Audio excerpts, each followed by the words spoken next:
Lishara lingered at the edge of the grand banquet hall, quietly watching the impossible unfold. Everywhere Ethan Mercer went, laughter followed. Conversations that had begun stiff and formal dissolved into warm smiles the moment he joined them, as though diplomacy were simply another language he had been born speaking. He greeted the towering dressed-on ambassador with a firm handshake, then casually asked after the ambassador's youngest daughter by name, drawing a look of genuine surprise.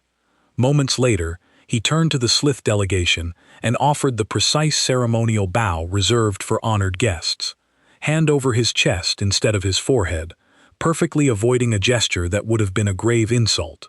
Without missing a beat, he crossed the room to the Irani trade minister, admired the intricate embroidery on her newly woven ceremonial robes, and politely inquired about her mother's recovery. None of it felt rehearsed. None of it felt calculated. Ethan simply remembered. Names, traditions, families, the small details that made strangers feel seen. As Lishara watched diplomats from a dozen rival civilizations smiling in his presence, she couldn't help but wonder if her husband possessed a gift no translator, treaty, or fleet could ever match: the rare ability to make an entire galaxy forget, if only for a moment, that it had once been divided. The minister's 4 eyes went wide with surprise, and then she smiled so hard that the translucent skin on her cheeks glowed pink. Nobody had told him to do any of this. He just remembered. He always remembered. Lishara sipped her drink and felt a familiar warmth spread through her chest. 2 years of marriage to this human, and he still surprised her. When her government had first proposed the union, she had been terrified. Humans were known across the galactic concord as an unpredictable species. They were too emotional, too attached, too willing to fight over things that other species would simply accept. The Vaylani Council had chosen her because she was calm, disciplined, and trained in diplomacy since birth. They told her she would need those skills. They were wrong. Ethan was the easiest person she had ever loved. He cooked for her every evening, not the nutrient paste that most species considered efficient, but real food made with heat and oil and spices that he grew in small pots on the window ledge of their quarters. He learned her language in 6 months, not because he had to, but because he wanted to read her childhood poems to her in the original tongue. He was clumsy with the pronunciation at first, and she laughed at him, and he laughed too, and then he practiced until he got it right. He sang Vaylani Lullabibis to her younger sister Revka badly. Revka loved it. Across the hall, a cluster of Vaylani diplomats noticed her watching Ethan and exchanged glances. She knew what they were thinking. She had heard the whispers for 2 years. They called him a domesticated predator, a pet human. They said the humans had sent their softest, weakest representative, and that Lishara had married a man with no spine. She used to argue with them. Now she simply smiled and said nothing. Let them think what they wanted. They did not see him the way she did. They did not know the way he traced constellations on her silver skin at night, naming each one in both their languages. They did not know that he had cried the day her mother finally called him son. They did not know that he woke up early every morning just to watch the sunrise through the station viewport, and that when she asked him why, he said, "Because every sunrise is a promise that today could be better than yesterday." The man was absurdly stubbornly kind, and Lishara loved him for it. The banquet continued, and the mood was warm until it wasn't. Suberon Threx of the Cathari hegemony stood up from his table. He was a tall insectoid creature, with black armored plates and eyes like chips of dark glass. The Cathari had never liked humans. They considered emotions a weakness, love a disease, and kindness a sign of genetic failure. Threx had made no secret of his contempt throughout the entire conference. Now he raised his glass and spoke loudly enough for the entire hall to hear. "I propose a toast," Threx said, his mandibles clicking in what passed for a smile among the Cathari. "To the humans who once called themselves warriors, who now send poets and cooks to represent them among real civilizations, leashed beasts pretending at civilization." The hall went silent. Every alien in the room turned to look at Ethan. Lishara's heart hammered in her chest. She set down her glass and took a step forward, ready to intervene. 2 years of diplomatic training screamed at her to act, to say something clever, to redirect the insult before it became an incident. Ethan got there first. He picked up his own glass, smiled at Threx with a warmth that looked completely genuine, and said, "I accept your toast, Subaran, and I add to it. To the Cathari, who are so strong they have never needed kindness. That must be very lonely. I hope one day you find something worth being soft for." The room held its breath for 1 second. Then the Iranian minister laughed. Then the Drathani ambassador laughed. Then half the hall was laughing with them, not at Threx, but at the sheer absurdity of a human diffusing a bomb with a smile. Someone clapped. Threx sat down, his mandibles tight with fury, and said nothing more. Lashara exhaled. Crisis over. Later that night, in the quiet of their quarters, she found Ethan standing at the viewport. The stars were cold and distant, scattered across the black like broken glass. His back was to her. He was not moving. "Ethan," she said softly, "are you all right?" What 3 said, it was cruel. "If it hurt you, you can tell me." He was quiet for a long moment. When he spoke, his voice was calm, flat. "No," he said, "words never hurt me." It was the way he said the word words that made her pause, as if he were separating that one small thing from all the other things that could hurt a person. As if words were so far down the list that they barely registered. She wanted to ask more, but he turned to her and smiled, and the warmth was back in his eyes, and she told herself she had imagined it. A few minutes later, Revka came running down the corridor in her sleeping gown, her silver hair wild, demanding a bedtime story. Ethan scooped her up and spun her around, and the child shrieked with laughter. He carried her to bed and told her a human fairy tale about a bear who loved honey, changing his voice for every character, making Revka giggle until her eyes closed. Of all the warriors the humans could have sent, she thought they sent the kindest one. She went to bed that night feeling safe. Somewhere in the cold, dark beyond the station, 14 Cathari warships dropped out of faster-than-light travel and took position along the border of 3 star systems. Their weapons were hot. Their orders were clear. Nobody noticed. Not yet. The alarms came at dawn. Lashara was pulled from sleep by the sound of the station's emergency horns, a deep pulsing wail that she had only ever heard during drills. Ethan was already out of bed, already dressed, already moving toward the door with a speed that didn't match a man who had been asleep 30 seconds ago. "Stay here," he said over his shoulder. "Keep Revka in her room." He was gone before she could answer. Within an hour, the Galactic Concord station was in chaos. Delegates ran through corridors. Translators shouted over each other. Holographic displays flickered with emergency broadcasts from 4 different star systems at the same time. The Cathari hegemony had launched a simultaneous invasion of 4 systems. Not border skirmishes, not raids. Full military assaults with ground troops, orbital bombardment, and occupation forces. 3 systems belonged to minor species who could barely defend themselves. The 4th was the Velani colony world of Sha Mora. Lashara felt the floor tilt beneath her when she heard the name Sha Mora, where her aunt lived, where her cousins raised their children, where her younger sister Revka had been visiting family just 2 weeks ago. Revka had only returned to the station 3 days before the attack. 3 days. If their schedule had been different by even a little, Revka would still be there, or so she thought.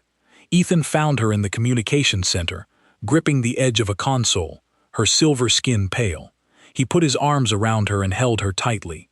She pressed her face against his chest and listened to his heartbeat. "Seedy, always steady. I will fix this," he said quietly. "I will go to the Senate. I will propose a ceasefire framework. We will get your people out." She looked up at him. His eyes were warm and certain. She believed him. Ethan spent the next 2 days building a coalition. He barely slept. He moved from delegation to delegation, meeting with ambassadors, drafting proposals, making calls. He put together a peace plan that was so carefully constructed, so fair to all sides, that even the species who hated each other agreed to support it. He presented it to the full Concord Senate in a speech that lasted 20 minutes and left half the chamber in tears. It was the finest piece of diplomacy the Concord had seen in a century. Grand Archon Dravis responded the next morning. His holographic image filled the Senate chamber, 12 feet tall, his black insectoid body gleaming under the projection lights. He was old. His armor plates were scarred from wars that most living species had only read about. His eyes were empty of anything that could be called emotion. He listened to Ethan's proposal in silence. When it was finished, he tilted his head in a gesture that the Cathari used to show amusement. "No," he said. Then he played the feed. The holographic display shifted, and suddenly the Senate was looking at a live broadcast from Shai Mora. Cathari soldiers moved through the streets of a Vailani city, dragging civilians from their homes. Families were separated. Children screamed. The soldiers sorted the Vailani into groups with the cold efficiency of workers organizing supplies in a warehouse. Dravos explained in a voice that carried no guilt and no shame that the Vailani would be used as biological resources. Their bodies would feed the hegemony's expansion. The feed cut to black. Lashara's legs gave out. Ethan caught her before she hit the floor. He held her, one arm around her waist, and she could feel his heartbeat against her back. Still steady. She was screaming. She did not remember starting. The Senate erupted. Delegates shouted. Some called for war. Some called for more negotiation. Some simply left, too horrified to speak. And then the second transmission came. This one was not broadcast to the full Senate. It was sent directly to Ethan's personal channel, routed through the station's communication system so that it played on every screen in the room. Dravas appeared again, and this time he was not alone. He was holding Revka. The child was alive, but terrified. Her silver hair was matted. Her violet eyes were wide and wet with tears. She was wearing the same sleeping gown she had been wearing 3 days ago, which meant she had not been on the station at all. She had been taken from the transport ship that was supposed to bring her back. The Cathari had intercepted it before it reached the station. Lashara had thought her sister was safe. She had been wrong. Drows held Revka up to the camera like a trophy. The child whimpered. The Archon's mandibles clicked. "You see, human," Dravas said. "This is what softness earns." The transmission ended. The silence that followed was the loudest thing Liara had ever heard. She was on the floor. She didn't remember falling again. Her vision was blurred with tears, and her chest was so tight she could barely breathe. Around her, every delegate in the room had gone completely still. Nobody moved. Nobody spoke. They were all looking at Ethan. He stood in the center of the chamber. He had not fallen. He had not screamed. He had not moved at all. He stood perfectly straight, his arms at his sides, his face completely empty. Lear knew her husband's face better than she knew her own. She had seen it laugh, cry, think, dream, and love. She had never seen it look like this. It was as if someone had reached inside him and turned off everything that made him warm. What was left was something older than civilization. Something that every species in the room, no matter how alien, recognized in their bones. It was the face of a predator that had just chosen its prey. Ethan moved. He walked to where Lashara sat on the floor and knelt beside her. He touched her face gently, brushed a tear from her cheek. For 1 second, his eyes softened. "Just for her. I am going to bring her home," he said. Then he stood, straightened his coat, and turned to the Senate. When he spoke, his voice had no warmth in it at all. No kindness, no charm. It was a voice that Lashara had never heard before, and it filled the entire chamber like cold water. "I gave you peace," Ethan said. "You should have taken it." He walked out of the Senate. His footsteps echoed in the silence. Lashara called his name. He did not turn around. She struggled to her feet and grabbed the arm of a human aide who was standing nearby. The young man was pale. His hands were shaking. "What is happening?" Lara demanded. "Where is he going? What is he doing?" The aide swallowed. He could not meet her eyes. "He just activated the Prometheus contingency," the aide whispered. "What does that mean?" The aide looked at the door where Ethan had disappeared, and his face carried an expression that Lashara had never seen on a human before. It was not anger. It was not sadness. It was pity for the Cathari. "It means," the aide said quietly, "that God helped them." Lashara stood in the empty Senate chamber and stared at the door. Somewhere beyond it, her husband was walking towards something she did not understand. The man who cooked her meals, who sang lullabibis, who cried when her mother called him son, had looked at her with those flat, empty eyes and become someone she had never met. She was not afraid of him. She was afraid of what the galaxy had just woken up.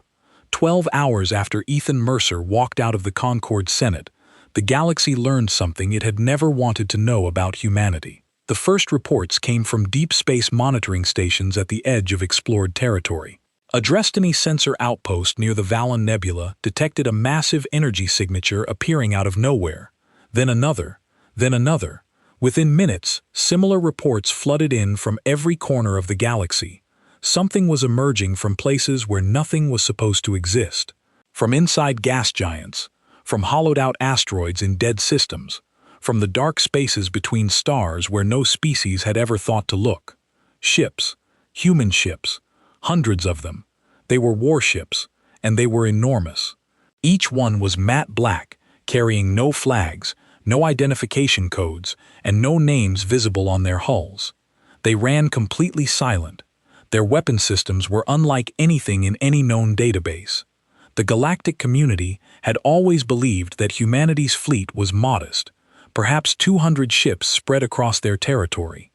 A respectable force for a young species, but nothing that could challenge a true galactic power. That was a lie. The human Black Fleet numbered over 800 warships.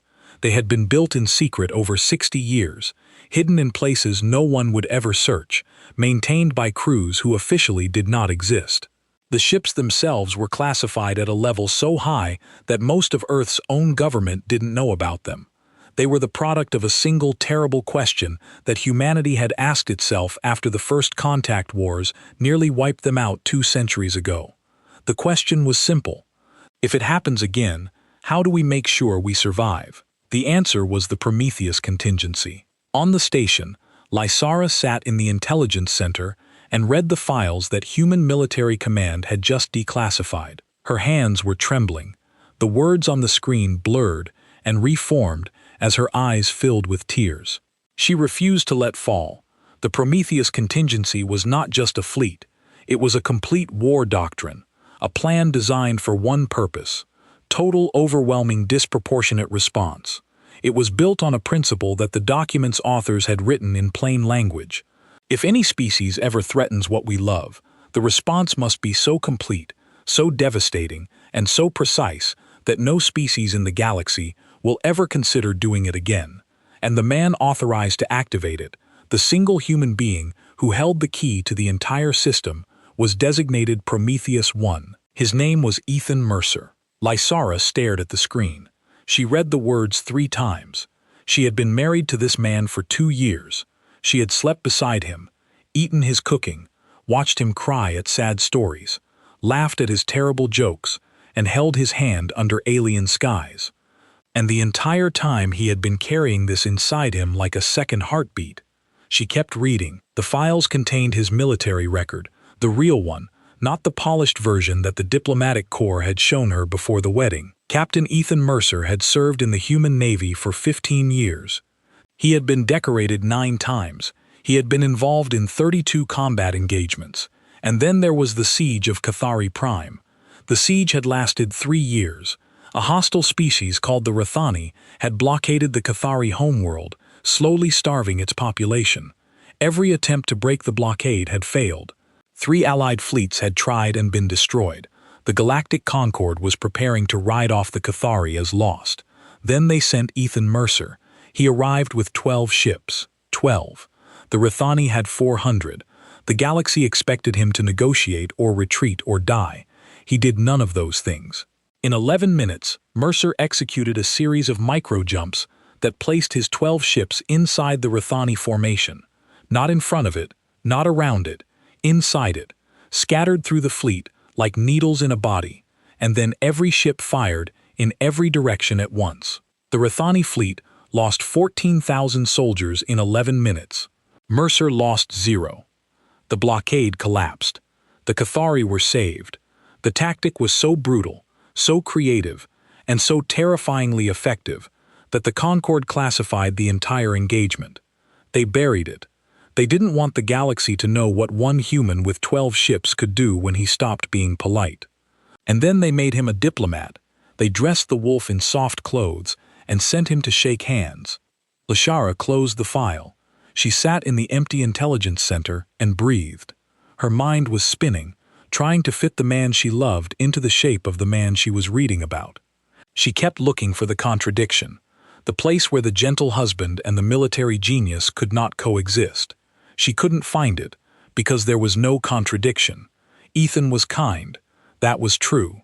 He was genuinely, deeply, stubbornly kind. He loved cooking and poetry and singing badly to children. He cried at sad stories and remembered everyone's names and believed, truly believed, that the universe could be better than it was. But he was also the man who broke the siege of Cathari Prime in 11 minutes. Both things were true. Both things lived inside him, and the kindness wasn't a mask over the violence.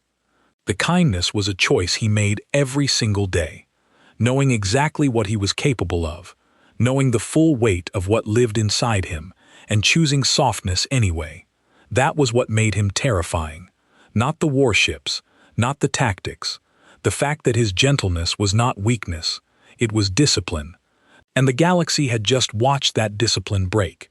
The open-channel transmission reached every corner of known space 6 hours before the deadline. Ethan's face appeared on every screen, every holographic display, every communication device in the galaxy. He was standing on the bridge of a ship that no one had ever seen before. It was massive. Its designation, barely visible on the hull behind him, read Erebus. He looked directly into the camera and spoke in a voice that was perfectly calm and perfectly empty. To the Cathari Hegman, you have taken someone I love. You have 6 standard hours to return her unharmed and withdraw from all occupied systems. This is not a negotiation. This is not a threat. This is a statement of fact. After 6 hours, I will not negotiate.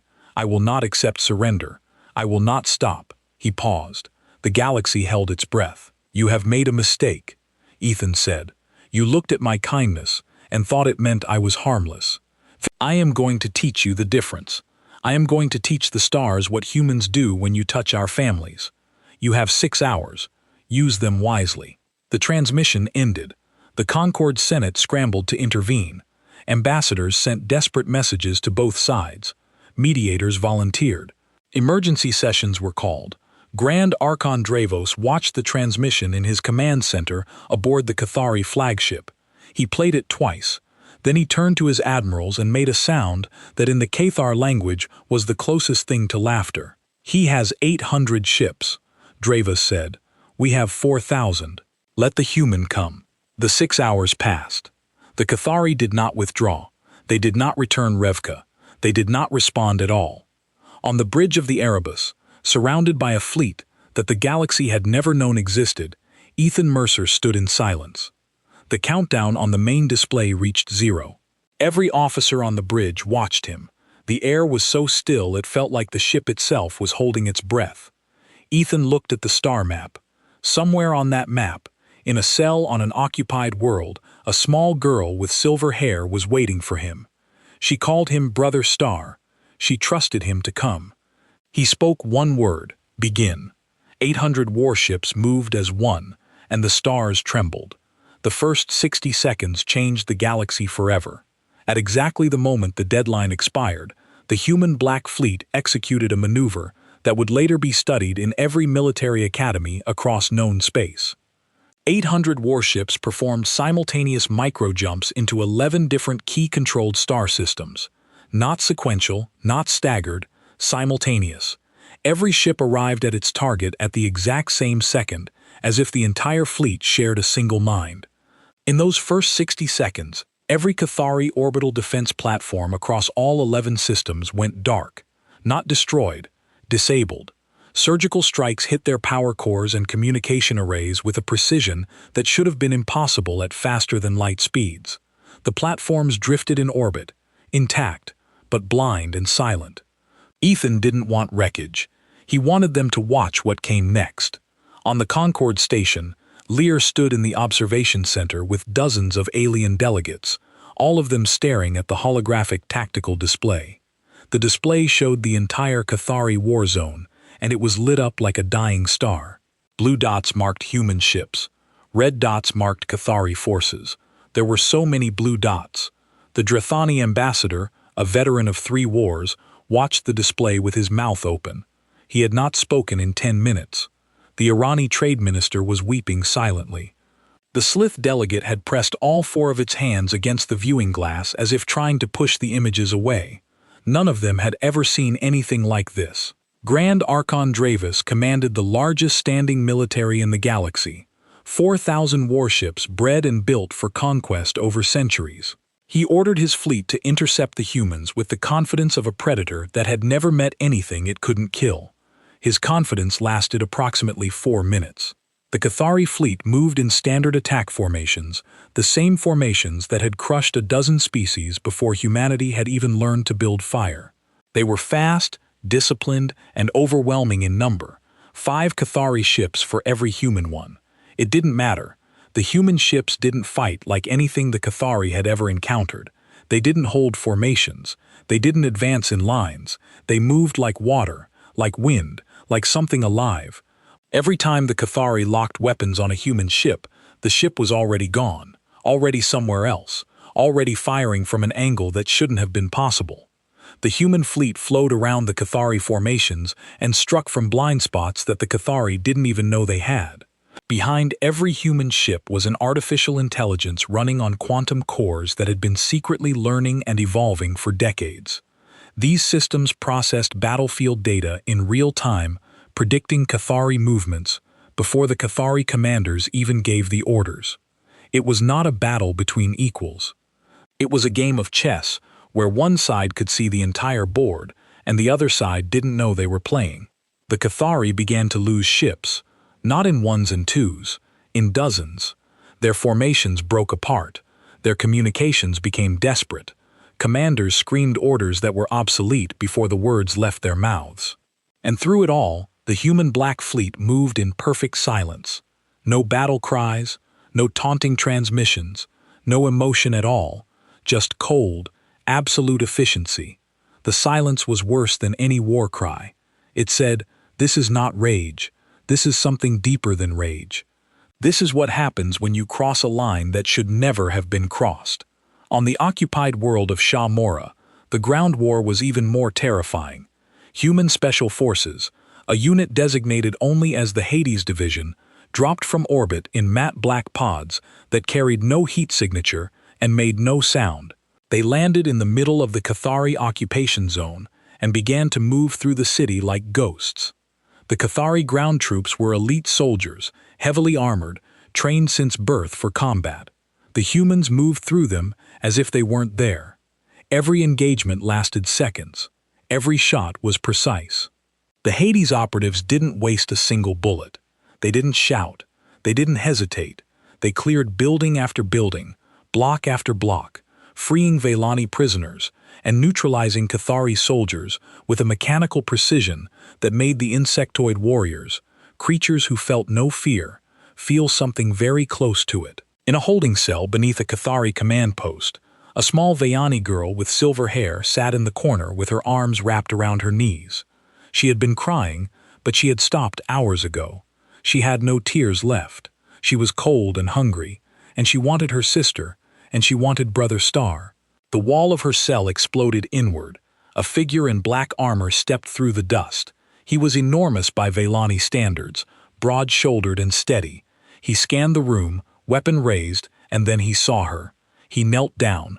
He took off his helmet. Underneath, his face was young and tired and human.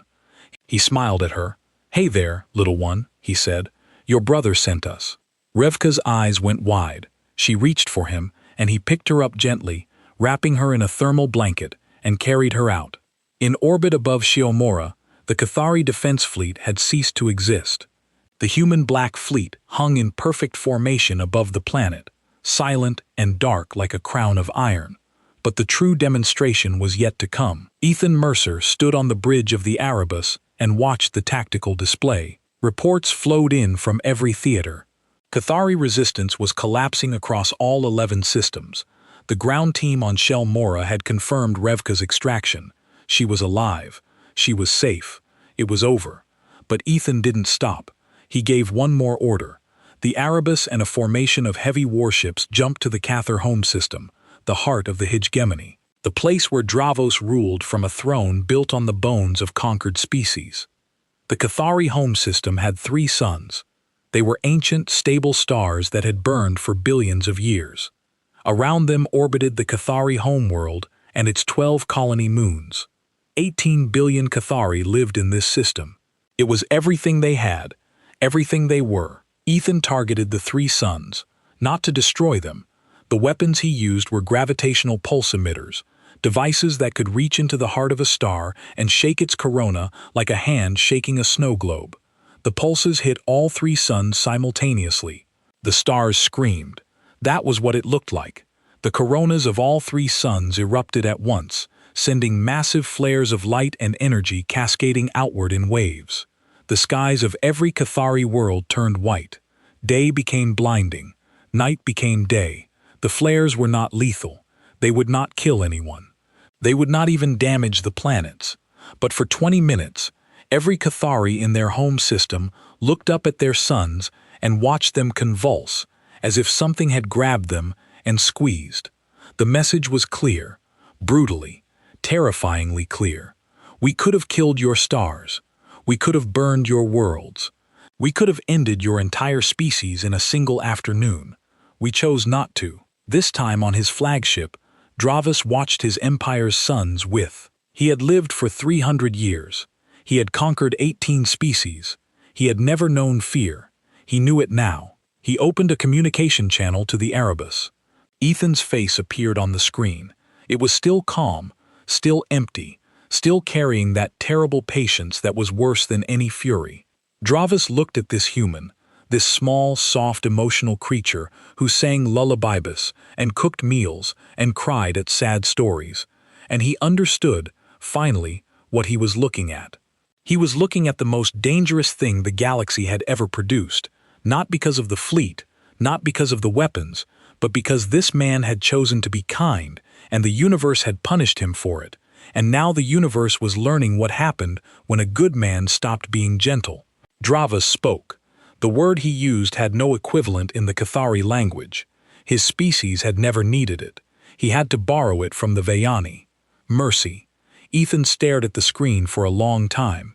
Behind him, through the bridge viewport, the Cathari sun still glowed white. Surrender, Ethan said. Withdraw from every system. Return every soul you took. Release every prisoner, and do it now. He paused. When he spoke again, his voice cracked for the first time. Just barely. Just enough, and pray that my wife forgives me for what I became tonight. The channel closed. The Cathari surrendered within the hour. The galaxy moved on quickly. Galaxies always do. Within a week, the Cathari hegemony had withdrawn from all 4 occupied systems. Their warships retreated behind their own borders and stayed there. Grand Archon Dravos signed a surrender agreement that stripped the hegemony of its offensive fleet, opened its borders to war crime investigators, and required the return of every prisoner taken during the invasion. It was the most one-sided treaty in galactic history, and Dravos signed it without a single objection. The Galactic Concord restructured itself. Humanity was given a permanent seat on the Security Council. The vote was unanimous, though Lashara noticed that the delegates did not clap when the decision was announced. They did not celebrate. They sat in silence and nodded. The way you nod when you lock a door that you realize should have been locked a long time ago. It was not gratitude. It was fear. The rescued Velani civilians returned home to Shaya. Families were reunited. Children found their parents. The dead were mourned. The living tried to remember how to sleep without flinching at every sound. Revka came home to the station on a human medical transport. Lashara was waiting at the docking port when the doors opened. The child walked out slowly, wrapped in a blanket that was too big for her, holding the hand of a human medic who looked like she had not slept in days. Revka saw her sister and ran. Lashara dropped to her knees and caught her. She held her so tightly that the child squeaked, and Lashara loosened her grip but did not let go. could not let go. She pressed her face into Revka's silver hair and breathed in, and felt something inside her chest crack open and flood. "You're safe," she whispered. "You're safe, you're safe, you're safe." Revka pulled back and looked at her with those enormous violet eyes. She had lost weight. There were shadows under her eyes that no child should carry. "Where is Brother Star?" Revka asked. Lashara did not know. Ethan had not returned to the station. He had not called.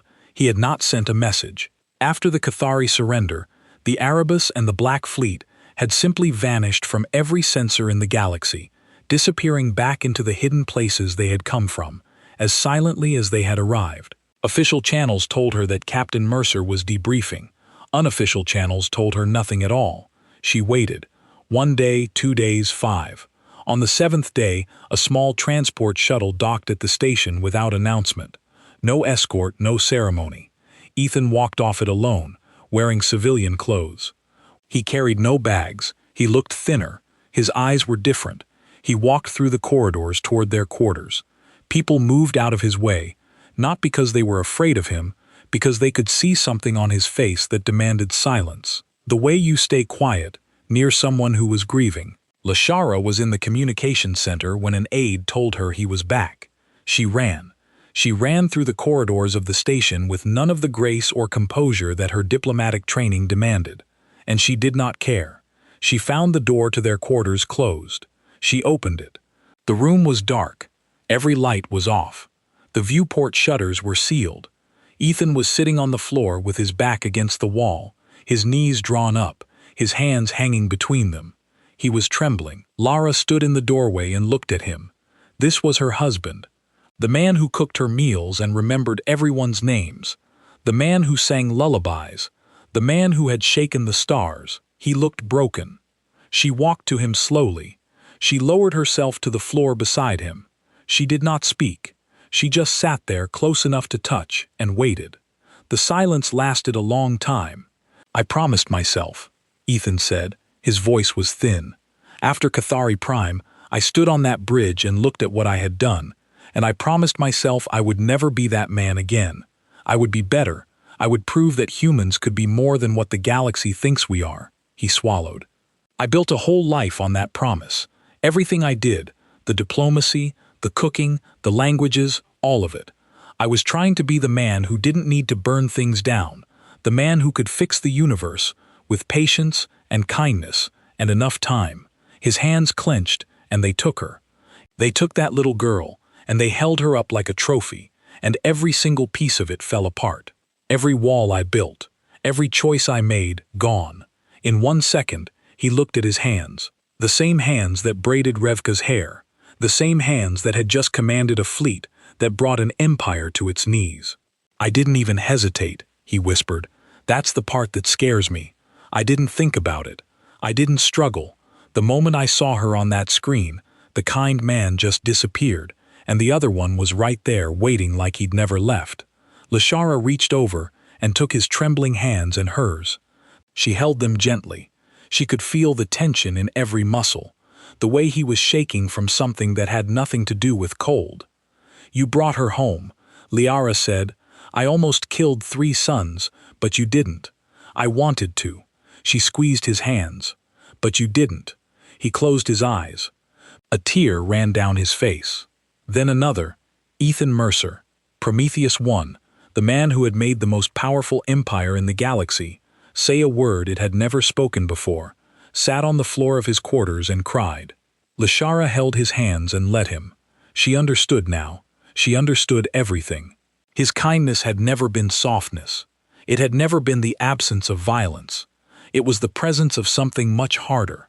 It was a choice he made every single morning, when he woke up and decided to be gentle, knowing full well what lived inside him, knowing the weight of what he was holding back. Every smile, every cooked meal, every lullaby was a small act of war against his own nature.